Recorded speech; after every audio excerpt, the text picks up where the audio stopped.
here, and we always want to thank Kevin for what we're doing. But ride with us to midnight with David Carrico. David, what's going on, brother? It's all going on right here on the Midnight Ride, and I am so blessed as always to be here with John and John.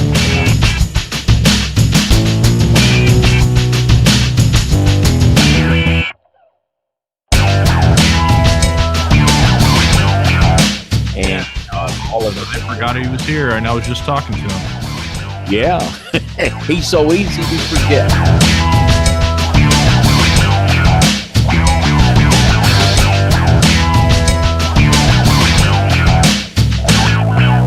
We are getting right in the devil's face, and it gets intense. I mean, the warfare gets intense. The devil will try to mess with your mind and do all kinds of things. So we really do appreciate the prayers of all of our listeners that stand with us, and I mean that. We live on the prayers of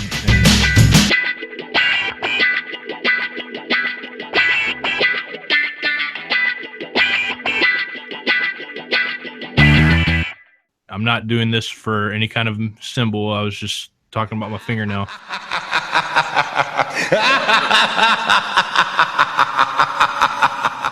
So it's been a while since I did a video response to Now You See TV, mainly because they seem to have backed off from lying about witches, pagans, Satanists, and occultists. Unfortunately, they are back to their same old tricks. David Carrico is on his usual rampage hating on Freemasons, because I guess Freemasons are too busy minding their own business and raising funds for various charities. I wonder how much money David or John have raised for retirement homes, cancer research, or children's hospitals. I'm guessing not as much as their local Masonic lodge. David uses orphaned quotes per usual taken out of context from, this time, Eliphas Levi, Aleister Crowley, and throws in the Albert Pike letter to Mazzini, which is widely known and has been repeatedly exposed as a hoax. As always, the links are provided in the video and in the description below. Now, I really don't know why David chooses authors like Albert Pike, who lived from 1809 to 1891, Eliphas Levi, who lived from 1810 to 1875, and Aleister Crowley, who lived from 1875 to 1947. None of these authors have any commonality. Although both Crowley and Levi were both occultists, Levi a Christian esotericist and Crowley a magician. Albert Pike, however, was a Freemason. I know these ignorant bumpkins throw everybody together that isn't in their echo chamber cult and have to force some association to weave their tales of bullshit, so let's get right into this. Do you have the visuals there, John, that Donna sent you? I do have those visuals. I'm going to have to pull them up. She sent them in order, right? I put the order. Yes,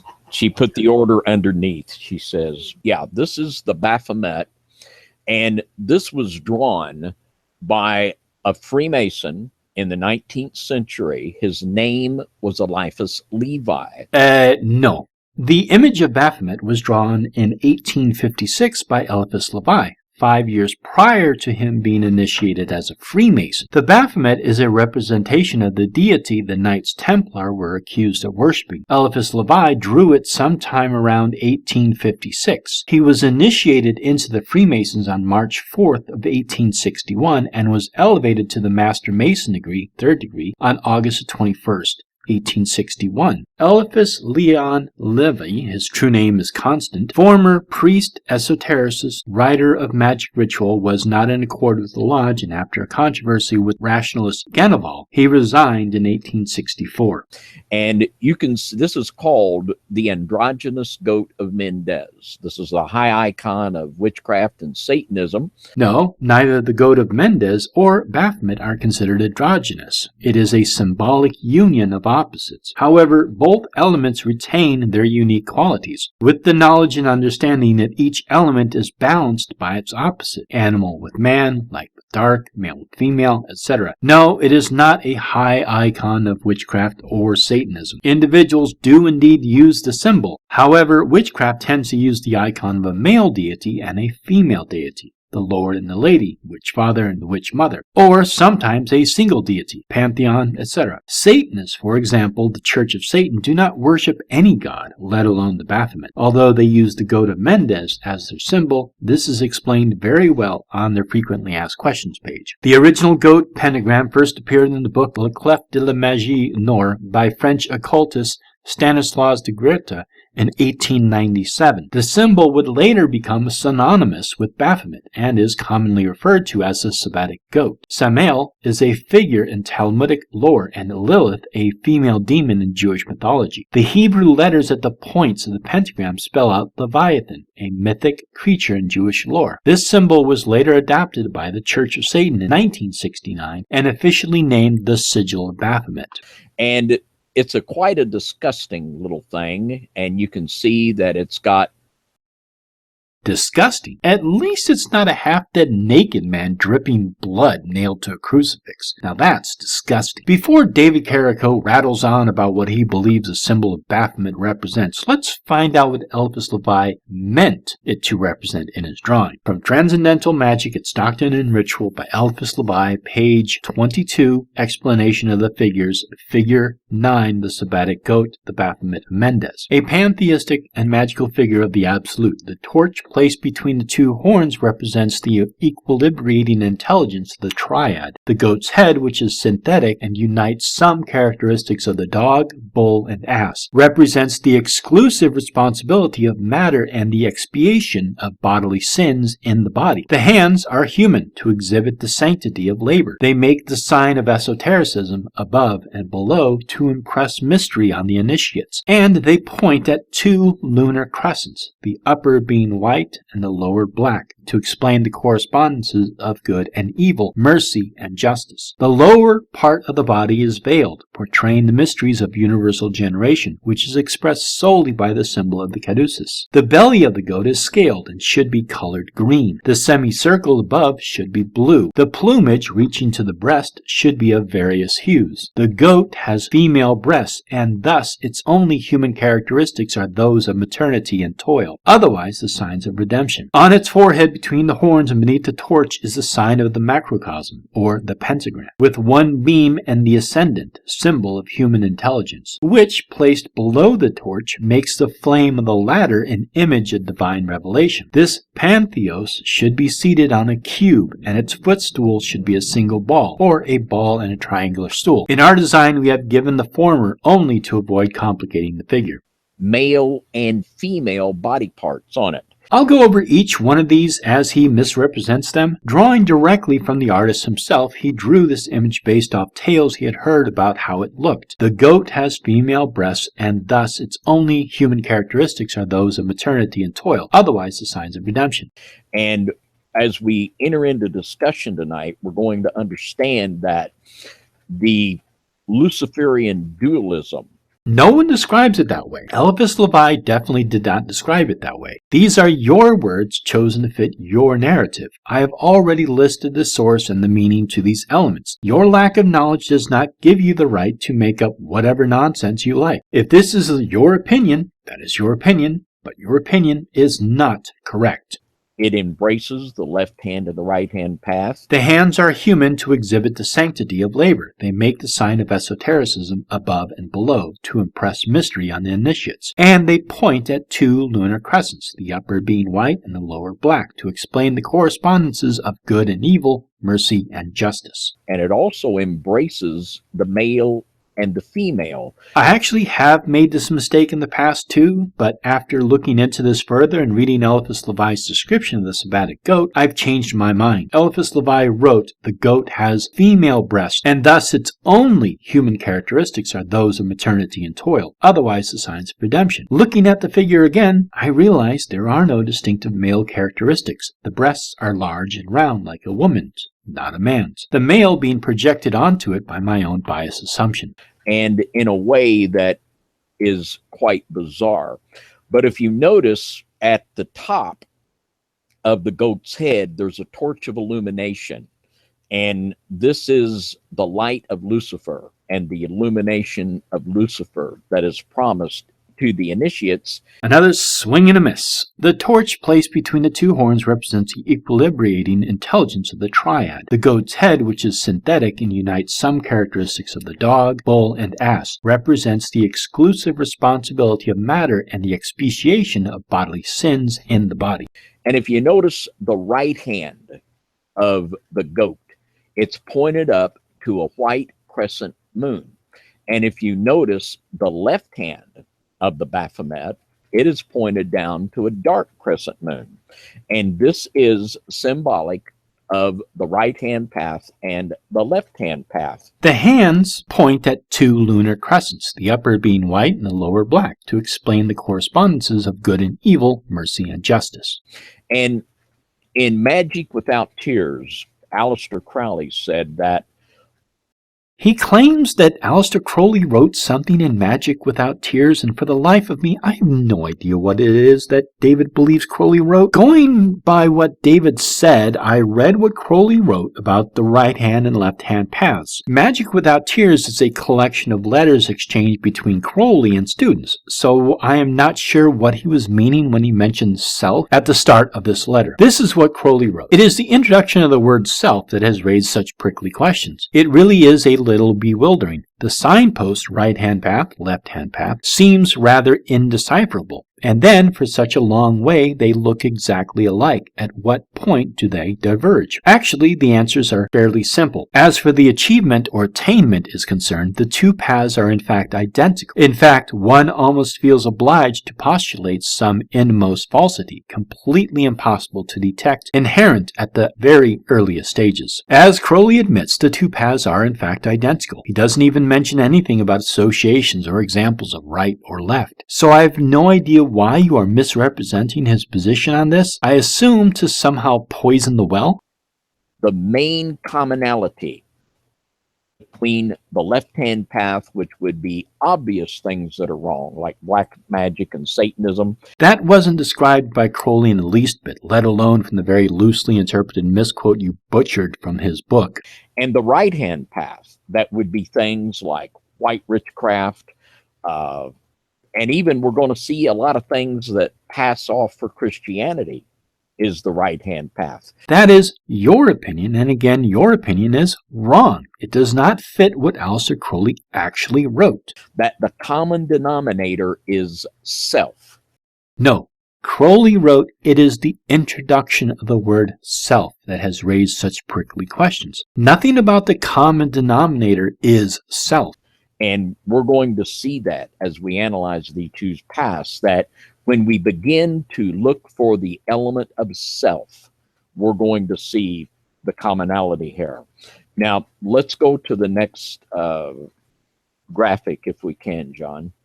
Oh, you're not going to explain this one? I mean, explain it accurately, that is? All right, which one is the next graphic, David?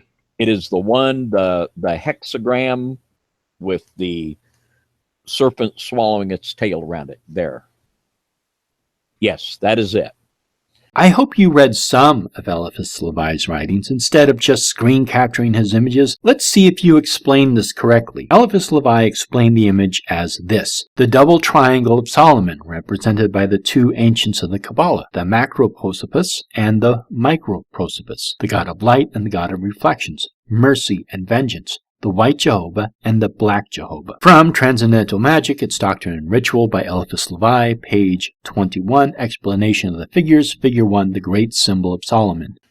Now, we talked about this some the other night on a broadcast, and we did not have the graphic up, so we're going to take a little better look at it tonight. And once again, this was drawn by Eliphas Levi, and Aleister Crowley believed himself to be the reincarnation of Eliphas Levi. David is not explaining the relevance, and there is no relevance, but David has to make some connection so he can transition into his next baseless assertion. And in our Christian Workers Handbook on Freemasonry, we have parallel columns that parallel the writings of Eliphas Levi. Well, I am sure your Christian Worker's Handbook on Freemasonry says all sorts of things. What did you write in your handbook that mirrors something that Eliphas Levi wrote? Could you tell us what you are quoting and explain how it is relevant?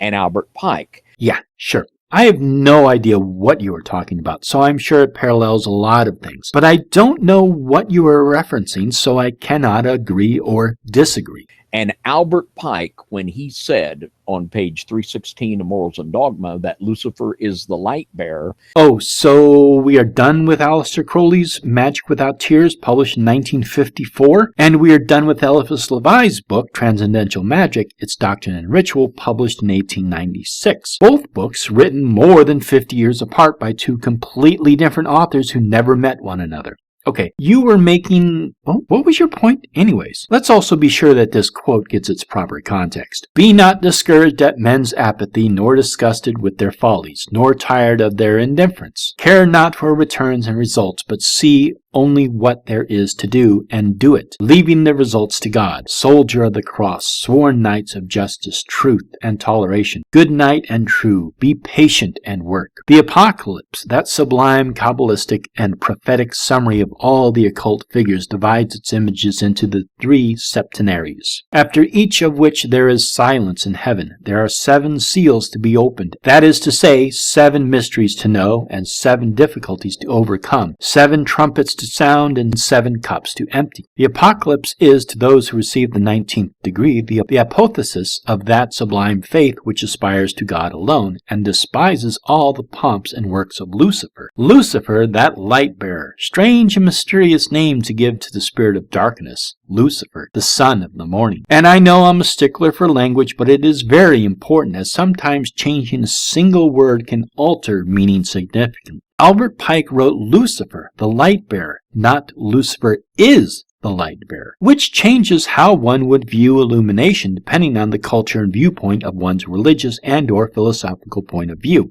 It's a direct quote from Eliphas Levi. A direct quote? You haven't given the page number or the book yet, and even if they do say the same 3 or 4 words, so what? Depending upon which quote, Pike's or your own interpretation, it makes even more probable that at some point the same mythological figure will come up. I'll bet they both also mentioned God at some point, possibly even Satan, or other figures from Christian mythology. I mean, what are the odds an esoteric occultist would write on the subject of God, Satan, or Lucifer? And when Albert Pike said that the true name of Satan is that of Yahweh reversed. Have you actually read Morals and Dogma, David? Because these snippets you are taking are completely out of context. It is obvious you either never read it or your memory has not served you well. Albert Pike is writing on how the Kabbalists say that Yahweh reversed is Satan. Were there never any others than rogues among the priests? Could no honest and sincere man be found among the hierophants of Ceres or Diana, or Dionysus, or Apollo, or Hermes, or Mithras? Would these then all deceive like the rest? Who then constantly deceived them without betraying themselves during a series of centuries? For the cheats are not immortal. Arago said that outside of the pure mathematics, he who utters the word impossible is wanting in prudence and good sense. The true name of Satan, the Kabbalists say, is that of Yahweh reversed. For Satan is not a black god, but the negation of God. The devil is the personification of atheism or idolatry. For the initiates, this is not a person, but a force, created for good, but which may serve for evil. It is the instruments of liberty or free will. They represent this force. Thence came the he-goat of the Sabbath, brother of the ancient serpent, and light-bearer, or phosphor, of which the poets have made the false Lucifer of the legend. He was quoting verbatim from this man who was he's considered the master black magician of all time. By who? And what does that even mean? Now, we see here in this picture a hexagram. Nope, it's 2 triangles. One is the reflection of the other. And if you notice at the top, we have like a kindly Ancient of Days figure. Yep. According to the Kabbalists, that is the Macroposopus, the god of light and mercy, the white Jehovah.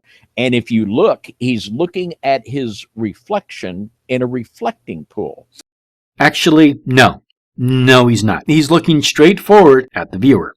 And if you look at his reflection in the pool, it looks like a devil or a demon. Nope. That is the micro-prosopis, the god of reflection and vengeance, the black Jehovah according to the Kabbalists. Eliphas Levi explained this directly, referring to the image in question.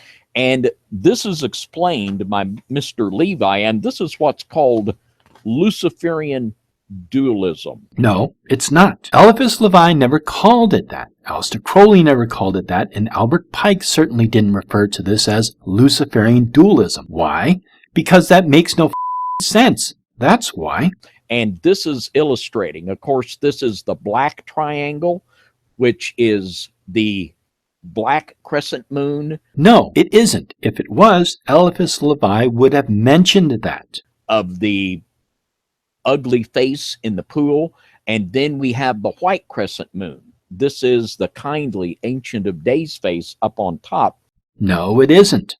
And in Transcendental Magic, and I'll hold this up, this is Eliphas Levi's book, Transcendental Magic, and if you can see, this same symbol is right on the cover of this book. Hold it up, David, because okay. Can you see that very well? Yeah. I'm impressed. That looks like a brand new book. Did you go for the Amazon Prime one-day delivery? When are you going to crack it open and actually read it, David? And this symbol we're talking about is on the cover of Transcendental Magic by Eliphas Levi. And this is the explanation he gives.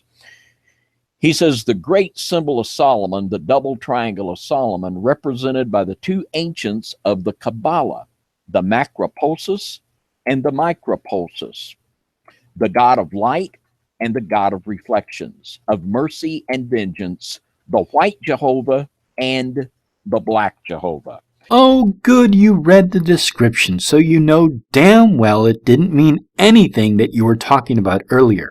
Now, what Luciferians actually teach is what Luciferians actually teach. If you're interested in finding out more about Luciferians, seek them out directly. Luciferians are out there. They're not hiding. Their doctrines, their beliefs, and philosophies out there for you to read for yourself.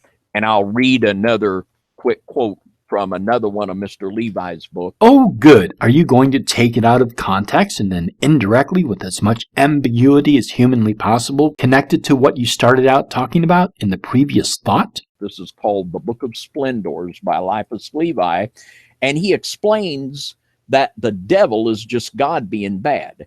And there's not, and we're going to see what they actually teach is that the God we worship, they call him Satan. And on page 72 of the Book of Splendors, this is how Mr. Levi explains it. Before Mr. Context here butchers whatever Eliphas Levi wrote, let's read what Eliphas Levi actually wrote. Theologians of the devil, do you suppose that Satan is free? If he is, there is still time for him to revert to the paths of goodness. If he is not responsible for his actions. He is only the instrument of someone stronger than he. He is the slave of God's injustice. He does nothing which God himself does not wish for. It is God who, using him, tempts, leads into sin, and torments his weak creatures. Thus, Satan is not the ruler of the realm of shadows. He is the agent of light behind the veil. He is of service to God. He performs God's work. God has not rejected him, for he holds him still in his hand. If God were to condemn him, he must necessarily reject him forever. But the agent of God is the representative of God, and in accordance with all laws of logic, the representative of God is God himself. What is the devil then? In the final analysis, the devil is God working evil. A harsh and shocking definition, to be sure, for it affirms the impossible. What was Eliphas Levi talking about? Well, let's see what he wrote earlier when speaking about Christian glory. Christian glory is the triumph of intelligence over the beast, of truth over falsehoods, of light over shadow, of humanity over the devil. God becomes man to prevent the devil from becoming God. What is the devil? It is the beast. It is shadow. It is falsehood. Why does it exist? Because shadow is necessary as a receptacle and reflector of light. Because evil is the foundation of good. This doctrine should have been kept secret, for it could never be understood except by higher intellects. Unfortunately, it did, in fact, creep out into the world, and the result was precisely that which had been feared. Limited intellects did not understand this fictitious God with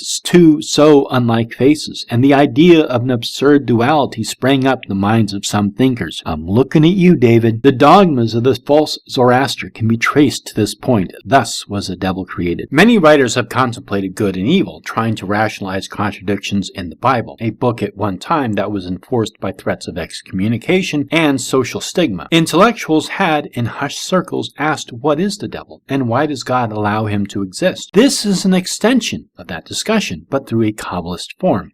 He says, thus Satan is not the ruler of the realm of shadows. He is the agent of light behind a veil. He is of service to God. He performs God's work. God has not rejected him. Did you know that God hadn't rejected the devil? For he holds him still in his hand.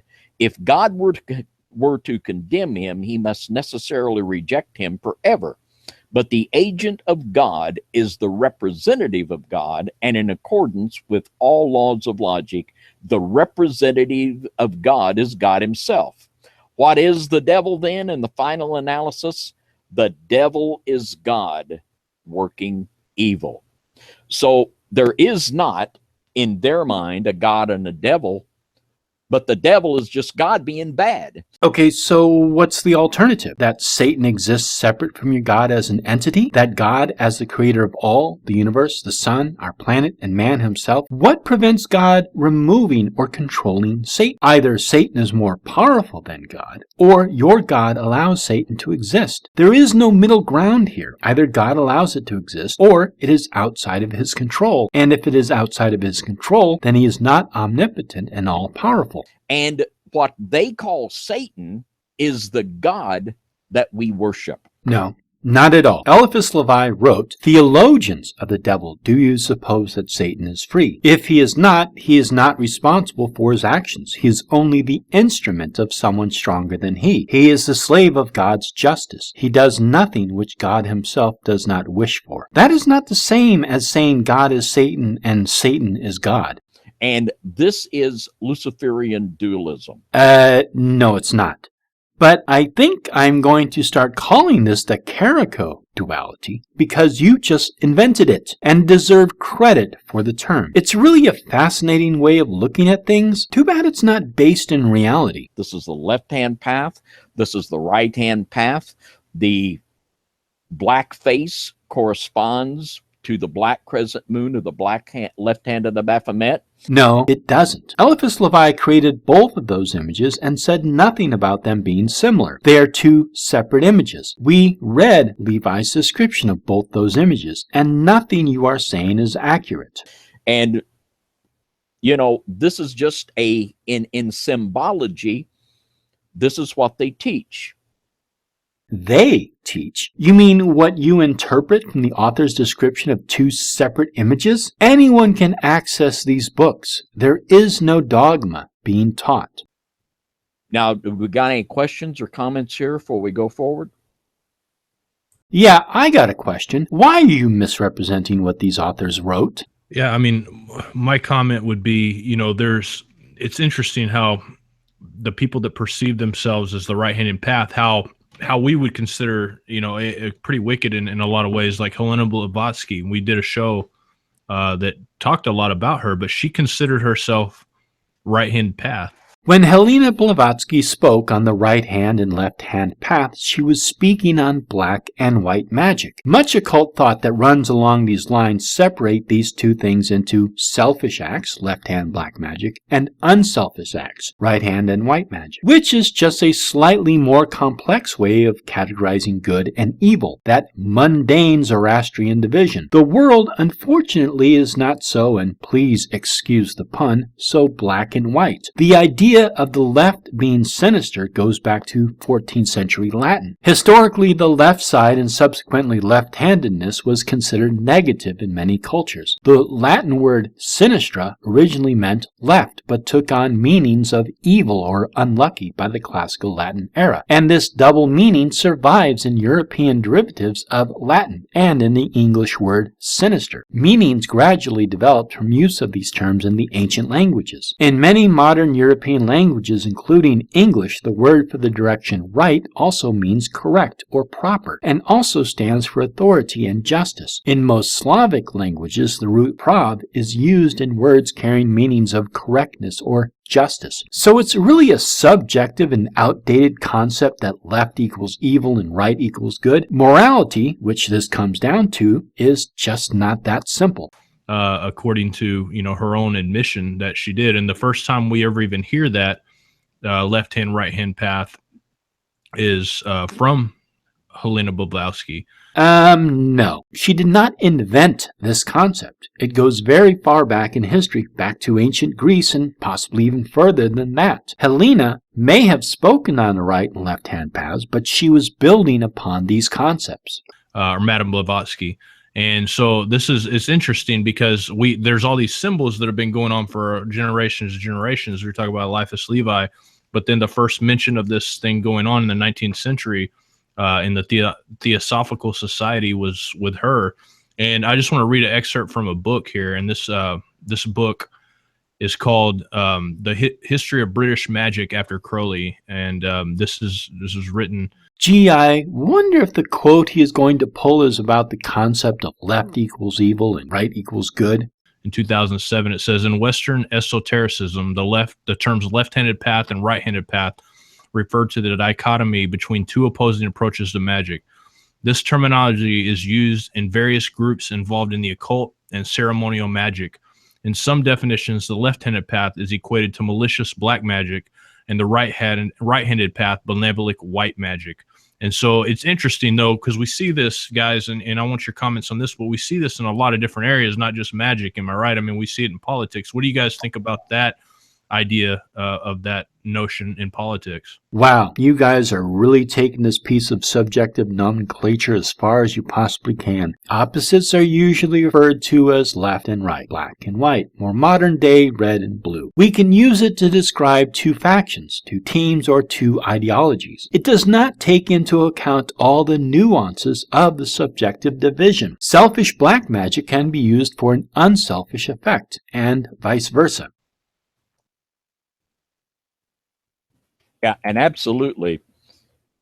What we're going to see, and we're going to see this definitive in a lot of ways, I think, before the night's over, but basically the Democratic Party is the left-hand path, and the Republican Party is the right-hand path. That is probably one of the most simplistic, moronic things I've ever heard in my entire life. Basically, the Democrats had a 50-50 chance of being either the left or right. Today, the terms left-wing and right-wing are used as symbolic labels for liberals and conservatives, but they were originally coined in reference to the physical seating arrangements of politicians during the French Revolution. The split dates to the summer of 1789, when members of the French National Assembly met to begin drafting a constitution. By the mid-19th century, left and right had entered the French vernacular as shorthand for opposing political ideologies. Political parties even began self-identifying as center-left, center-right, extreme-left, extreme-right. France's left and right labels filtered out to the rest of the world during the 1800s, but they weren't common in English-speaking countries until the early 20th century. The terms are now used to describe the opposing ends of the political spectrum, but their origins are still evident in the seating arrangements of many legislative bodies. In the U.S. Congress, for example, Democrats and Republicans traditionally sit on opposite sides of the House and Senate chambers.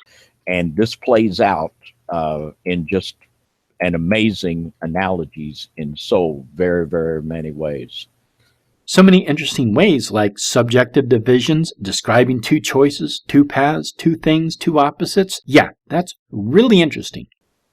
Yeah, it's interesting. And, it's crazy because I think of a Bible verse and I'm trying to remember. It's Matthew I believe it's in Matthew 25. Correct me if I'm wrong, but when he said he'll separate the sheep from the goats, he'll put the sheep or the goats on the left and the sheep on the right. That's interesting that it says that there. You think about that and how homosexuals used to be referred to as left-handed, and the Protestants used to refer to the Catholics as left-footers. Not really, when you understand how the left was considered unfavorable, unlucky, evil, wrong, sinister. Anytime you would want to denigrate a side, label it left. Your Bible is doing the same thing. David and John then go on to talk about politics, and Donald Trump comes up, and of course the New World Order conspiracies creep in. Essence, it's not about whether he's right on immigration or right on this or that. It's about the game plan.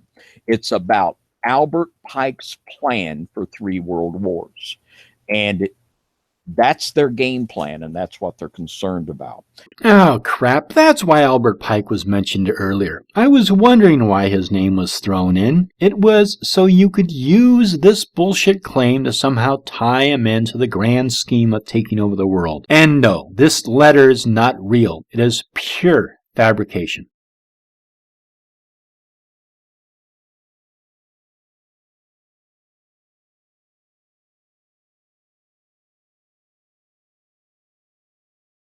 Yet another fabrication, often repeated by anti-Masons and conspiracy theorists, is the claim that Albert Pike was in correspondence with Giuseppe Mazzini. First claimed by Edith Starr Miller, the accusation was later repeated by William Guy Carr, who cited Cardinal Cario Rodriguez of Santiago, Chile, author of The Mystery of Freemasonry Unveiled. In Pawns, in the game, Carr claims that this correspondence was on display in the British Museum but didn't provide the source of his information. Later, in Satan, Prince of this World, Carr includes the following footnote. The keeper of manuscripts recently informed the author that this letter is not catalogued in the British Museum Library. It seems strange that a man of Cardinal Rodriguez's knowledge should have said that it was in 1925. In fact, the accusation, although not the specifics, can be traced to the earlier writings of the self-confessed hoaxsters Domenico Margiotta and Leo Taxil. There is no evidence that any correspondence ever existed. The British Museum has recently confirmed in writing to researcher Michael Haupt that such a document has never been in their possession. And I guarantee you, we've talked about Pizzagate, which has been proven to be false over and over again. Simpletons such as yourself refuse to accept the truth in favor of your lie, thus breaking the covenant between you and your God. Exodus 20:16, thou shalt not bear false witness. But I guess this only applies in very special and unique situations. How convenient for the rebellious. We've talked about the spirit cooking, which is really an extension of the same leaked emails from the DNC involving John Podesta, Comet Pizza, and Marina Abramovich. Spirit cooking being a Marina Abramovich's art installation and fundraising event in which Tony Podesta was invited to. Surprise, it's false too. And the direct connections of the Clintons and Podesta with Abramovich and this downright Satanism. None of these things have anything to do with Satanism. And we know how evil that is. No, you project your assumptions onto it based on your interpretation of your Bible. And in Luciferian theology, when the right hand of the Baphomet comes together with the left hand, game over. This is when the little Baphomet blows his top. That's game over. That's it, man. Game over, man. It's game over. What the fuck are we gonna do now? What? Where are you getting this from? Is that what Albert Pike wrote about the sabbatic goat of Mendez? No. Was it what Eliphas Levi wrote? No, it wasn't. Was it what Helena Blavatsky wrote? Was it Crowley? No and no. Who then? I'll tell you who. No one. It's your assertions based off your assumptions about whatever it is that you believe. But it's talking about the left-hand path and the right-hand path analyzed in Egyptian, the Book of the Dead, and Egyptian hieroglyphics and architecture. And it talks about the balancing of the sacred feminine in the left-hand path and the right-hand path. And it's just absolutely amazing. And this is in this chart, if John can find it, and this is an actual chart of, they believe that the BVM, there it is, that's it. And this is actually from a Rosicrucian book, from a man that's a Rosicrucian and a Freemason, and he analyzes here their goal. It's the reuniting of the sacred feminine, which is the left-hand path, and the sacred masculine, the right-hand path, and it's symbolized in Hiram Abiff of Freemasonry as being the male, and the BVM of Catholicism, which is not the Mary of the Bible. And you see, when the left hand of the Baphomet and the right, when they come together, game over. The Baphomet blows his top. When we reunite the sacred masculine with the sacred feminine, game over. The Baphomet blows his top. Oh, you're going to throw up a random chart? Okay, fine. Here's a random chart about the Earth being hollow, in which other writers have claimed there are mole men living inside of it. It was drawn by a man who was a Christian, and it goes to show you that anyone can pick anything without referencing what it actually means and twist it to suit their narrative. Anyways, this is the end of this video. I hope you enjoyed it, and I will see you in hell, you heathens.